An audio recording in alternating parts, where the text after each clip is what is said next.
E se durante uma viagem de carro você fosse sorteado para ser caçado por um sniper impiedoso, o que você faria? Com certeza a primeira coisa seria deixar o like e se inscrever no canal. Aqui é o Drake, e nesse vídeo do Derrotando Filmes iremos acompanhar um grupo de jovens tentando sobreviver e escapar de uma mira mortal. E eu vou apontar os erros cometidos, o que você não deveria fazer e tentar tomar as melhores decisões para derrotar o sniper maníaco em downrange. Esses jovens não têm ideia do inferno que eles vão passar. Enquanto atravessavam uma estrada deserta, um grupo de amigos formado por Karen, Jody, Jeff, Sarah e Todd acabam tendo que parar bruscamente quando um dos pneus do veículo explode, o que é uma péssima notícia, levando em consideração que eles parecem estar no meio do deserto, expostos a um sol de torrara. Por conta da parada brusca, Sarah acaba batendo fortemente a cabeça na janela e ficando tonta, fazendo com que ela precise se sentar para ver se volta ao normal. E aí, para ajudar nisso, Jeff pega um pouco de gelo para colocar na cabeça da garota, deixando no ar um leve climinha entre os dois. O mais desesperador nessa situação é que não só os celulares estão completamente sem área, como já faz mais de horas que eles não veem um sinal de vida, seja um carro ou uma casa. E aí, como não conseguiria colocar o Step sozinho, Todd pede ajuda de Jeff e Eric para fazer isso. E apesar de toda essa situação, os jovens ainda conseguem se divertir, tirando fotos para lembrar desse momento. Aí, enquanto os caras tentavam trocar o pneu estourado por um Step que infelizmente estava careca, Sarah sai de perto do grupo para ver se acha sinal, já que ela quer postar a foto tirada por eles, o que incrivelmente dá certo. E ela até mesmo marca sua localização e consegue trocar mensagens com seu irmão. E fora isso, ela também encontra um tipo de homenagem à memória de alguém que morreu naquele local. Além dela, Karen também consegue sinal, e descobre que a mais ou menos 20 minutos de distância fora da rota, existe uma oficina que pode ser de grande ajuda, o que juntando a viagem até lá com o tempo para arrumar o carro, deve demorar mais ou menos uma hora até que consigam voltar para a estrada. O que seria um grande problema, já que isso faria com que eles se atrasassem para a festa de aniversário surpresa da irmã de Jody, que acontecerá em menos de 2 horas. Aí, como nenhum deles quer que a garota se atrase para ver a sua irmã mais nova, os caras decidem arriscar usando o pneu careca. Só que Eric acaba tendo que sair para atender o chamado da natureza, e deixa o Jeff trocando o pneu, enquanto que o resto dos jovens se sentam ao lado do carro para não ficarem expostos ao sol, o que é bem injusto, levando em conta que o veículo é do próprio Todd. Mas pelo jeito, esse cara nunca trocou um pneu na vida, e não tá querendo que essa seja a primeira experiência dele fazendo isso também. Mas as coisas começam a ficar estranhas de verdade quando Jeff retira o pneu e vê um projétil caindo de dentro da roda, deixando claro que toda essa situação foi planejada por alguém. Bom, antes de tudo, é bom falar sobre como é idiota fazer uma viagem de várias horas através de uma região inóspita e deserta, sem nem ter verificado a integridade do pneu e step do veículo. Além disso, vendo como eles ficaram sem ver qualquer sinal de vida por algumas horas, podemos dizer que essa estrada não é nem um pouco movimentada, e pode até ser considerado um daqueles caminhos alternativos que geralmente são usados em filmes, e até mesmo na vida real para chegar mais rapidamente em algum local. E como todos vocês já devem saber, os famosos atalhos geralmente vêm acompanhados de uma série de desgraças problemáticas. A regra é clara, meu povo, só pega o atalho se você tem o luxo de poder se incomodar. Só por isso já seria bom que esses jovens deixassem o TDAH de lado e ficassem de olho nos arredores, para ver se não existe nada ali que poderia ser fatal, como animais selvagens, por exemplo, e verificar se aquilo não foi uma armadilha feita por um grupo de ladrões, além, é claro, de se preocupar com o sol torrando. Mas o pior é que as decisões idiotas desse grupo de amigos ainda não acabaram, pois no momento em que eles conseguiram um sinal de celular, independente de quem fosse, a primeira coisa a se fazer seria chamar um guincho e avisar a emergência. Isso mesmo, galera, na situação em que eles estão, não seria exagero dizer que as coisas podem ficar péssimas em pouco tempo, ainda mais sabendo aquilo que o Jeff descobriu. Só que mesmo sem essa informação, o fato de ter um grupo de jovens presos no deserto sem muitas chances de conseguir ir embora, já seria o bastante para que uma viatura fosse enviada para recolhê-los. Fora que por ser uma região afastada, com certeza teria algum agente de bobeira para ir até lá, isso se não fosse mandado alguns bombeiros para a tarefa. E falando de sinal de celular, uma coisa que é extremamente idiota é você marcar onde está em fotos que você posta na internet. Existem vários motivos para isso. Primeiro, que você está falando para todos os seus seguidores que não está em casa, e a sua casa possivelmente está vazia esperando para ser roubada. Além disso, você pode estar falando para algum stalker a sua localização. Sim, galera, é difícil, mas tem gente louca para todo lado. Então, sempre tome cuidado quando marcar onde você está, pois pode ser que alguém fique muito feliz ao saber disso. E digamos que essa felicidade não vai ser muito boa para você. O lado bom aqui, se é que tem um, é que se eles se atrasarem para a festa, a família poderia ver a foto e avisar para as autoridades onde eles estão. Aliás, seria bom que todos ficassem juntos bem perto da estrada, pois apesar de estarem em um local aparentemente isolado, o roubo de veículos é o crime mais comum de ser cometido em Lebec, na Califórnia, que é onde eles devem estar. Isso, somado com quão estranho foi o pneu estourar literalmente do nada, daria uma pista de que eles podem estar sendo alvos de uma gangue gangue de roubos de carro. Se esse for o caso, existem partes boas e partes ruins. O ruim é que o veículo provavelmente será roubado, fazendo com que os jovens se ferrem para ir embora. Já o bom de tudo isso é que crimes mais pesados não são comuns em Lebec. Além disso, seria bom que o Eric não tivesse se separado do grupo por conta dos animais perigosos da região, que poderiam acabar com um dia e com a vida dele caso o atacassem nessa estrada isolada. Um exemplo desses perigos são as cascavéis, os pumas, coiotes e os ursos negros, que apesar de não serem violentos, podem atacar caso se sintam ameaçados, com fome ou estejam protegendo seus filhotes. O problema agora é que o Jeff não consegue avisar ninguém sobre a situação, porque nesse momento o grupo escuta algo caindo e vê o pneu rolando estrada abaixo. Então o Todd vai recuperar a roda e a sua namorada vai ver o que tinha acontecido para o Jeff soltar o objeto, descobrindo assim que o cara tinha sido finalizado brutalmente por um tiro e se transformado em um bonecão, o que deixa ela totalmente assustada. Nesse momento, Todd percebe que havia algo de errado com a garota e volta correndo para verificar, apenas para descobrir que a coitada havia levado um tiro no olho, ficando viva apenas por um milagre. Aí as outras garotas também aparecem ali para ver a situação terrível que estava acontecendo, mas o pior é que nessa hora, Sarah é acertada outras vezes, fazendo Karen entender rapidamente o que estava acontecendo e mandar todos arranjarem cobertura, se jogando atrás do carro com a Jodie. E aí, ouvindo o aviso, Eric se esconde atrás de um tronco de árvore, enquanto que Todd acaba sendo atingido no ombro por demorar demais para agir, conseguindo se salvar por pouco ao chegar onde estavam as meninas. O mais complicado dessa situação é que eles nem mesmo conseguem distinguir de onde vêm os tiros, fora é claro toda a pressão que está sendo feita por conta dos cadáveres estarem bem perto. Mas o mais desesperador para todos é descobrir que a cabeça de Jodie foi arranhada por um tiro de raspão, e que Sarah de alguma forma ainda estava viva em agonia, coisas que até mesmo fazem o Eric vomitar. Algum tempo depois, Karen vê que seus colegas estão perdendo a esperança, e revela que mesmo após retirar o silenciador que estava usando, o atirador ainda não teve capacidade de atravessar o carro devido à distância, indicando que ali atrás eles estão seguros por enquanto. Aliás, ela sabe disso porque veio de uma família de caçadores, e frequentou a escola militar. O tenso é que a pressão é tanta que Eric chega a cogitar a possibilidade dos 4 correrem ao mesmo tempo em direção às colinas, pois mesmo que um fosse atingido, os outros ainda sobreviveriam. A sorte dele é que Karen consegue mostrar que o cara é tão habilidoso que provavelmente ele pegaria mais que um. Fora que existem mais opções além de apostar na morte certa, pois como ela mesmo disse, o atirador esperou ali por horas até um carro passar, o que quer dizer que ele não terá pressa em finalizá-los. Ok, eu nunca vi um pessoal tão devagar para trocar um pneu na minha vida. Eles demoraram tanto para fazer isso que eu já estava torcendo aqui para um tiroteio começar e acontecer algo. E com certeza esse grupo de amigos não esperava que uma simples travessia por uma estrada completamente isolada pudesse se tornar em algo tão aterrorizante. Se bem que eles poderiam ter imaginado algo assim se conhecessem um mínimo de filmes de terror, já que isso é algo bem recorrente no gênero, o que pelo menos teria plantado uma dúvida neles para que ficassem mais alertas. Agora, falando sobre o que os jovens deveriam ter feito, bom, no caso do Jeff, ele só conseguiria permanecer vivo caso pensasse muito rápido e friamente, no momento em que ele achasse o projétil, pois como o pneu atingido estava do lado esquerdo, daria para afirmar que o atirador estava desse lado também da estrada, e com isso em mente, o cara poderia agir rapidamente para buscar o esconderijo no lado direito do carro, ao mesmo tempo em que gritava avisando seus amigos a respeito do que descobriu. Dessa forma, o número de vítimas e feridos diminuiria bastante, o que aumentaria a moral do grupo, assim como as chances de sobrevivência. Aliás, é importante mencionar que só o fato do cara ser tão bom de mira e possuir um supressor de som tão poderoso para sua sniper mostra que ele provavelmente é um ex-militar, que possui uma longa experiência de combate e treinamento, o que só piora a situação da equipe. Mas vamos falar um pouco de supressores, pois não é exatamente assim que eles funcionam. Já que não deu para ouvir nenhum dos disparos, galera, a função do supressor é diminuir a velocidade que os gases são expelidos do cano da arma, e assim diminuir o som do disparo. E galera, eles realmente fazem isso. E também mascaram aquele clarão que sai da arma na hora do disparo, e isso poderia acusar a posição do atirador. Porém, os silenciadores dificultam identificar de onde o disparo está sendo feito, mas ainda assim você pode escutar o disparo, porque ele faria um barulho ao sair da arma, e também ao acertar o alvo. Um bom exemplo disso é o teste que o canal Garand Thumb fez com vários tipos de armas silenciadas a diferentes distâncias. O supressor faz aquilo que eu falei.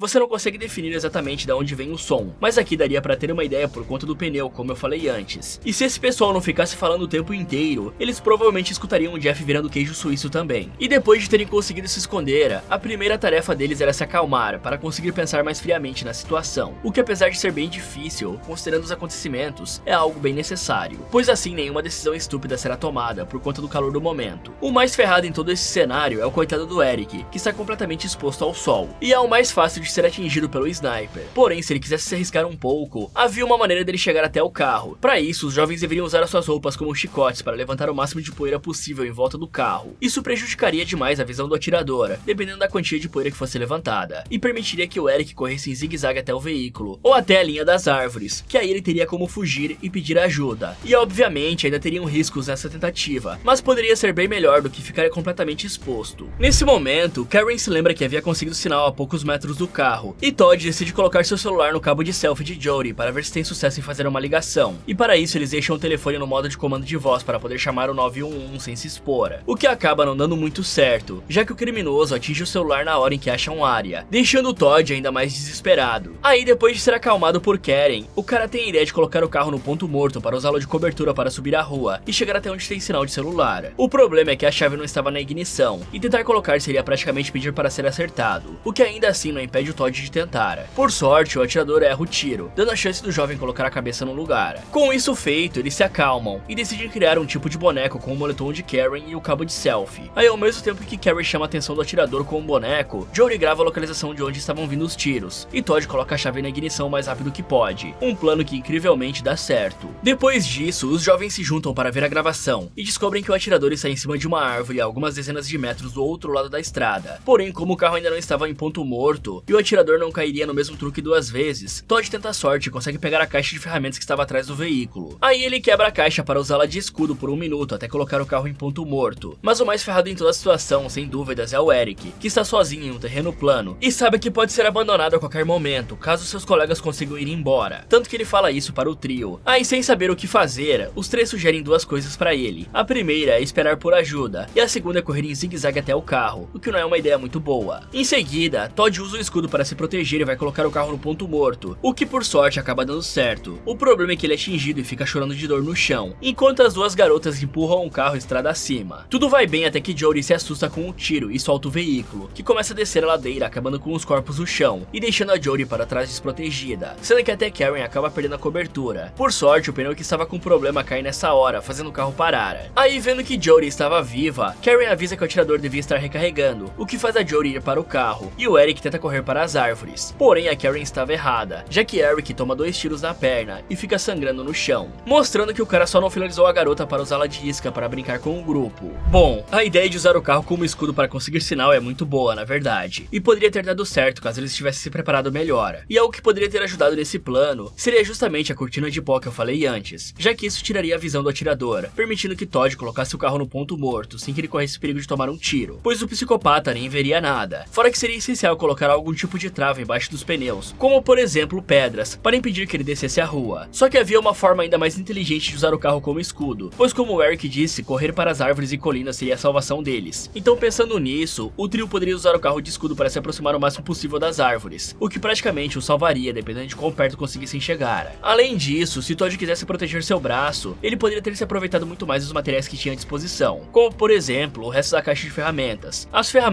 as próprias roupas e a areia. Caso Todd enchesse a caixa com areia e panos, para depois prendê-la no braço, ele provavelmente conseguiria resistir a quase todo o dano do tiro, pois como já foi visto, o disparo daquele rifle perdia bastante efetividade naquela distância. É claro que o escudo ficaria muito mais pesado e mais difícil de prender no braço, porém a dificuldade iria valer 100% do risco, já que ele faria o plano ser muito mais fácil e não estragaria o braço do jovem. Porém, vale mencionar que esse plano poderia ter sido feito após anoitecer, o que deixaria a execução muito mais fácil, já que mesmo levando em conta que o maníaco possa ter um óculos de visão noturna, sua habilidade de enxergar seria muito prejudicada e ajudaria os jovens em seus planos. Agora, falando de Karen, ela deveria saber que um rifle de precisão tem geralmente de 5 a 10 munições na câmara, e o atirador disparou apenas 6 vezes. Claro que ela poderia estar certa na sua suposição, só que levando em conta o contexto de tudo que aconteceu até o momento, é bem claro que esse psicopata é completamente sádico e está brincando com eles. Fora que a sua mira é extremamente precisa, e ele jamais erraria 2 tiros seguidos em uma jovem que está parada a algumas dezenas de metros. Levando isso em conta, seria fácil presumir que o seu alvo não era a Jody, mas sim outra pessoa que poderia aproveitar a falta de munição para sair da cobertura. Isso tudo pode parecer muito difícil de se imaginar, porém, vendo o modus operandi do cara e pensando que Karen tem certa experiência militar, seria totalmente possível ela entender isso. Outra coisa que vale a pena mencionar é que talvez Eric pudesse usar o tronco para ir até o carro. Para isso, ele só precisaria rolar ou empurrar a madeira. Claro que isso provavelmente seria muito complicado e cansativo, porém assim ele conseguiria uma cobertura mais confiável, sombra e água fresca. Fora que ele poderia ajudar os outros jovens em seus planos, planos, já que o coitado do Todd estava tudo acabado. O pior mesmo é que por conta do tiro na coxa, Eric precisa manter sua perna alta e impedir a passagem do sangue com um cinto, só que na hora de fazer isso ele acaba desmaiando. Depois disso, Karen retira o escudo do braço de Todd para ver o estrago, descobrindo assim que o braço do cara estava estraçalhado. Aí para dar uma melhorada na situação, a garota esquenta a ponta do martelo com um isqueiro e enfia na ferida para cauterizar, o que dói pra burro. Em seguida, Karen pega uma garrafa de água dentro do carro com o martelo para que todos se hidratem minimamente. O pior é que quando o grupo joga a garrafa para o Eric beber, o atirador baleia a mão do cara e a garrafa. Minutos depois, o cheiro dos corpos já está tão insuportável que faz o Todd vomitar, fora que os corvos chegaram para fazer um lanchinho. Aí para não ficarem na pior, eles decidem cantar algumas músicas que gostam e lembrar um pouco do passado. Fora que Todd também revela que Sarah estava grávida do primeiro filho deles, o que foi uma surpresa já que ele sempre se protegia. O mais triste de tudo isso é que logo após ele comprar todas as coisas necessárias para quando o bebê nascesse, eles acabaram descobrindo em um ultrassom que o feto não estava mais vivo. Aí pensando que não tinha mais nada a perder, Todd ignora a possibilidade de levar um tiro e vai até o corpo da sua amada cobrir o seu rosto para que ela não seja devorada pelos corvos e também para morrer com ela. Mas por alguma razão ele não é atingido. O problema mesmo é que enquanto ele está ali, Eric acorda e aponta que existe algo se movendo no mato. E ao olhar, o trio descobre que era um grande lobo cinzento se aproximando do Eric. Só que nenhum deles parece ligar para isso, e Todd começa a gritar para o atirador. A questão é que de repente, os jovens percebem um carro se aproximando. Mas para impedir que Todd avise aquelas pessoas, o atirador dá tiros de aviso que fazem o cara se afastar e cair ao lado da Sarah. Aí sim ele finaliza o jovem, permitindo que ele descanse ao lado da sua amada. Ok, a ideia que Karen teve em cauterizar o machucado de Todd foi muito boa por conta da falta de opções. Porém eu duvido muito que ela conseguiria aquecer tanto a cabeça do martelo apenas esquentando com um isqueiro em alguns segundos. Fora que também é extremamente perigoso, já que aumenta em muito a possibilidade de infecções, pois as queimaduras causadas na pele humana se tornam um ambiente perfeito para a proliferação de bactérias. Dito isso, era melhor ter feito esse cara tirar uma naninha para cauterizar a ferida. E eu te pergunto, você prefere cauterizar a ferida e correr o risco de ter uma infecção que pode ser tratada depois em um hospital com antibióticos ou ter uma hemorragia na beira da estrada? É, foi o que eu pensei. A boa notícia é que além da cauterização em altas ou baixas temperaturas, também existem outras formas de cuidar de um ferimento. Uma delas é usar formigas para costurar os cortes na pele. É claro que isso não serve para todos os tipos de machucados, porém algo assim é sempre bom saber. E para esse tipo exótico de primeiros socorros, digamos assim, é preciso ter algumas formigas de tipos bem específicos, como por exemplo as formigas saúvas, que são bem comuns no Brasil, ou as cortadeiras. Então é só pegar com um jeito para que elas mordam as duas partes separadas do corte. Aí é só separar a cabeça do corpo e repetir o processo com várias formigas por todo o ferimento. A dor disso é terrível, mas pelo menos vai te ajudar a não ir de base. Agora, falando sobre as outras decisões que os jovens tiveram, o que eu vou falar pode parecer um pouco cruel, mas jogar meia garrafa de água para o Eric, levando em conta a situação em que ele estava, e sabendo que o assassino queria torturá-lo é pura idiotice, pois a intenção do maníaco estava bem clara, era fazer o coitado sofrer. Então ele obviamente não deixaria que o jovem se hidratasse. Por isso, a melhor coisa a se fazer com aquela água era racionar entre os três, para que assim aguentassem mais tempo. E agora que eles têm um isqueiro, vocês já sabem o que eu vou falar, né galera? Por que será que fogo resolve tantas situações? Eu não sei se é porque resolve mesmo, ou porque eu sou meio piromaníaco. Mas pessoal, o fogo em borracha funcionaria da mesma forma que a poeira levantada, criando uma cortina de fumaça que seria empurrada pelo vento. E usando ela, você poderia tentar escapar para a linha das árvores. O problema seria fazer fumaça o suficiente para prejudicar a visão do sniper. Ela teria que subir bastante para cobrir toda a trajetória até a floresta, mas com 2 pneus, os bancos do carro e as roupas dessa galera, com certeza daria para fazer uma fogueira bacana. E eu só espero que esses idiotas não coloquem fogo no carro, pois dessa forma eles vão acabar com a cobertura contra os tiros do sniper, já que a temperatura vai ficar insuportável. E galera, eu já passei por um carro queimando na estrada. A fumaça chega bem alto e com certeza prejudicaria a visão do sniper. Porém, é um plano que precisaria ser executado com cautela para escapar na hora certa e não acabar virando um churrasco. E uma coisa que esse pessoal não está fazendo é manter os olhos sempre na árvore que o sniper está. Mesmo que seja difícil de um sniper se mover, pode ser que o cara faça isso em algum momento para ter uma visão mais clara dos seus alvos e acabar logo com a brincadeira. Então, seria ideal designar um vigia e revezar em turnos para sempre estarem de olho na árvore e saber se o cara vai se mover em algum momento. E para isso, eles só precisariam olhar para o tronco da árvore e não para as folhas onde o sniper está. Depois de acabar com o Todd, o maníaco atira na mão da motorista do carro, fazendo a mulher se desesperar e perder o controle do veículo, causando um baita acidente que faz o carro tombar na estrada, lançando a filha do casal para longe. Após algum tempo, a mãe mãe se levanta para ir em direção à menina e acaba ficando mais furada que o Bob Esponja. O estranho é que o pai da família consegue recolher o corpo da sua esposa e pegar cobertura atrás do carro tombado. Com isso feito, ele conversa com as jovens e entende que só conseguirá resgatar a sua filha caso consiga sinal para ligar para o 911, o que não será uma tarefa fácil. Não que ele vá ter uma chance também, né? Porque ao invés de acertar o cara, o atirador começa a atingir o tanque de combustível do veículo. As meninas percebem isso, mas escolhem não avisar, pois como não teria para onde o homem correr, ele poderia pelo menos completar a ligação para a emergência. Mas nesse meio tempo, o sniper consegue explodir o carro. O triste é que logo após o cara passar correndo pegando fogo pela estrada, a filha do casal acorda e é baleada pelo maníaco. Uma situação que deixa as duas garotas completamente em choque. Ainda mais porque a Jory acha que o homem poderia ter se salvado. A boa notícia é que a noite está chegando para dar uma chance das jovens correrem para as árvores, desde que o atirador não tenha um óculos de visão noturna, é claro. Bom, eu acho que essas duas estão ficando confortáveis ali do lado do carro, já que enquanto o sniper estava planejando seu show pirotécnico, elas deveriam tentar correr. Existia a chance do cara estar tão focado em explodir o veículo que ele não veria as duas correndo na sua visão periférica, ainda mais se elas corressem pela parte da frente do carro, no sentido oposto da onde o outro veículo estava. O sniper precisou de 4 disparos para explodir o carro. Nesse tempo em que a Karen ficou em cima da Jory, elas poderiam muito bem ter escapado. E nem dá pra culpar a pobre motorista por não ter descoberto que havia um sniper habilidoso por perto apenas vendo um acidente na pista. Porém, ela poderia ter tido mais cuidado e até escapado desse destino terrível se fosse um pouco mais cautelosa, porque não só haviam 2 corpos jogados no chão sangrando, como o resto das pessoas pareciam estar escondidas atrás de um carro, o que é um bom indicativo de que algo estava muito errado nessa estrada. Eu particularmente tento ser uma pessoa bem cautelosa, então se estivesse no lugar dela, a primeira coisa que eu faria seria parar o carro para evitar que algo de ruim acontecesse, ainda mais tendo a família no carro. Aí era só voltar alguns quilômetros e ligar para a emergência. Agora, falando sobre a decisão de deixar o homem finalizar a ligação ao custo da própria vida. Bom, apesar de ser algo bem sangue frio de se fazer, realmente foi a melhor opção, pois o cara estava no local em que a Karen havia conseguido o sinal antes, então a chance de que ele conseguisse ao menos completar a chamada era bem grande. E só o fato dele conseguir completar a ligação já seria basicamente um salva-vidas, pois nos Estados Unidos, os policiais são enviados para verificar caso uma ligação para a emergência seja feita e desligada bruscamente, algo que já vimos acontecer como por exemplo em Faceless After Dark, onde uma viatura é enviada para a casa da maluca após a chamada ser encerrada assim que é completada. Apesar de não saber se o inimigo tinha ou não um óculos de visão noturna, Karen sabe que não poderia contar com a noite para atrapalhar a visão dele, por isso ela tem a ideia de criar uma cortina de fumaça gigante que vai protegê-las até certo ponto. E aí, por esse motivo, elas furam os pneus do carro para retirar a borracha. Então, as duas aproveitam que o interior do carro está muito escuro para o atirador ter visão e cortam a espuma dos bancos, além de também pegar a caixa térmica no porta-malas para finalmente se hidratarem. Com isso feito, a dupla coloca toda a borracha dentro dos bancos e enche o carro com produtos inflamáveis. Aí elas protegem o nariz e a boca com panos e ateiam fogo no carro, o que deixa o atirador irritado, fazendo com que ele comece a atirar no veículo para danificar a estrutura na intenção de atingir as meninas. E percebendo isso, as duas ficam na direção do motor, que pode acabar aguentando mais. A boa notícia é que enquanto elas esperam a fumaça se alastrar, uma viatura se aproxima da região, dando um sopro de esperança. Os policiais olham a situação e entendem que um atirador está por perto. Por isso, eles decidem parar fora do alcance do psicopata, para pedir por reforços imediatos. Na viatura haviam 4 agentes ao todo, sendo que 2 estavam dentro do veículo, e 2 eram snipers, que estavam em cima prontos para retaliar caso o criminoso se mostrasse. O que parece não dar muito certo, pois o psicopata finaliza o motorista da viatura, e ainda assim os snipers não conseguem atirar nele. O pior é que em seus momentos finais, o motorista acaba acelerando, e faz um dos snipers cair para ser finalizado brutalmente. Nessa confusão, a Karen percebe que não pode depender dos agentes, e fala para Jory correr com ela para as árvores. Mas como a garota não queria fazer isso, a jovem vai sozinha através da fumaça, e consegue sair ilesa. Só que não, pois ela é finalizada assim que ia conseguir cobertura. Ok, antes de tudo, é bom falar sobre como o grupo estava despreparado para fazer uma viagem tão longa, mesmo sabendo que iriam atravessar uma região quase que completamente isolada, e com um clima desértico. Porque para uma viagem desse tipo, é inteligente levar pelo menos uma caixa térmica cheia de garrafas d'água, para que assim eles estejam preparados para qualquer imprevisto. Além disso, se o grupo realmente quisesse estar pronto para as adversidades, seria interessante levar carne desidratada. O sniper sabia disso, e ele fez um lanchinho mais cedo para não ficar com fome. A sorte dessas garotas foi que o homem realmente tinha conseguido completar a ligação para o 911. Já o azar é que os policiais em questão não parecem ser muito bem treinados para esse tipo de situação, já que eles claramente sabiam que tinha um sniper na região, e ainda assim ficaram a uma distância curta de onde tudo estava acontecendo. Existem dados recentes de tiros que foram realizados a mais de 3 km de distância por franco-atiradores experientes. Então, mesmo que não fôssemos usar esse como padrão, já que é um caso incrível, podemos dizer que acertar alvos a pelo menos 1 km não seria problema para o sádico que está na árvore. O pior de tudo isso é que ao invés dos snipers estarem prontos para retaliar caso um tiro fosse disparado, eles estavam tão em choque quanto o cara que foi atingido. Agora, falando da decisão de Karen em sair correndo para as árvores enquanto a desgraça desgraça estava acontecendo com os agentes. Bom, ela até conseguiria chegar nas árvores, se não tivesse dado aquela rodadinha ridícula. Sério, se você faz esse tipo de coisa no meio de um tiroteio, é meio que pedir para ele de arrastar pra cima, né? Sem contar que a fumaça estava indo para a esquerda dela, que era para onde ela deveria continuar correndo, e não parar como se estivesse num desfile de moda, só porque a fumaça desapareceu. Nesse momento, a viatura finalmente para ao se aproximar de Jodie, e sabendo que não existiria uma chance melhor, a garota sai correndo e consegue chegar até os policiais. Os caras mandam ela ficar abaixada, e começam a atirar na árvore em que o psicopata está para ver se conseguem finalizá-lo, ignorando completamente o pedido de Jodie para ir embora, o que resulta na morte do policial sniper, já que nenhum dos tiros atingiu o maníaco. Aí por algum motivo, o último policial treinado que sobrou, pega a sniper do seu colega e sai andando no meio da estrada enquanto grita para o assassino, o que obviamente faz ele ser finalizado de uma maneira terrível. E isso aqui é o sinônimo de incompetência. Isso acaba sendo demais para Jodie aguentar, e ela entra no carro para arriscar tudo na tentativa de ir embora. No início até dá certo, já que o sniper erra os tiros, porém logo a garota percebe que não conseguirá fugir